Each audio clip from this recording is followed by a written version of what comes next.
अमरावतीत 2 ओबीसी बांधवांचं 4 दिवसांपासून उपोषण. जिल्हाधिकारी कार्यालयासमोर आमरण उपोषण सुरू. ओबीसी उपसमितीचे अध्यक्ष बावनकुळेंनी घेतली भेट. शिवसेना नेते महेश पाटील आणि मुलाच्या हत्येचा कट. राष्ट्रवादीचे जिल्हाध्यक्ष वंडार पाटलांचा तिघांवर गुन्हा. वंडार पाटील यांच्या मुलाच्या हत्येचा सूड घेण्यासाठी कट. हिंगोली जिल्ह्यात मुसळधार पावसाचं थैमान. दांडेगाव शिवारामध्ये जोरदार पाऊस. हिंगोलीत रात्रीपासून अनेक ठिकाणी जोरदार पाऊस.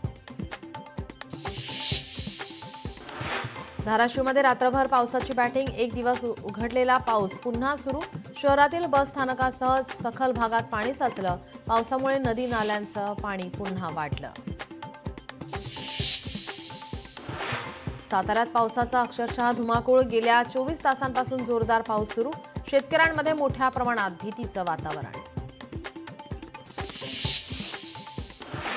साताऱ्यातील धरणांमधून पाण्याच्या विसर्गात वाढ. पाऊस वाढल्यास सांडव्यातूनही पाणी सोडण्यात येणार. नदीकाठच्या ग्रामस्थांना सतर्कतेचा इशारा. मराठवाड्यात पूरस्थिती असताना हिंगोलीत गौतमीचा कार्यक्रम. मराठवाडा पुराच्या विळख्यात असताना कार्यक्रमांचं आयोजन. हुल्लडबाजांचा गौतमी पाटीलच्या कार्यक्रमात गोंधळ. घर महाग झाल्याने मुंबईकर आणि पुणेकरांची पाठ. घर विकत घेण्याकडे पुणेकर, मुंबईकरांनी फिरवली पाठ. महानगरातील मालमत्ता क्षेत्राचा तिमाही अहवाल जारी.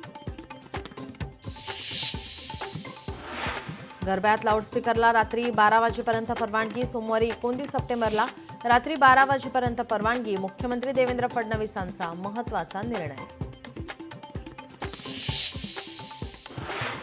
अतिवृष्टीमुळे छत्रपती संभाजीनगरमधील शेतकरी चिंतेत. मोसंबी बागेवर रोग पडल्याने शेतकऱ्याचं प्रचंड नुकसान. संतप्त शेतकऱ्याने अख्खी बाग केली नष्ट.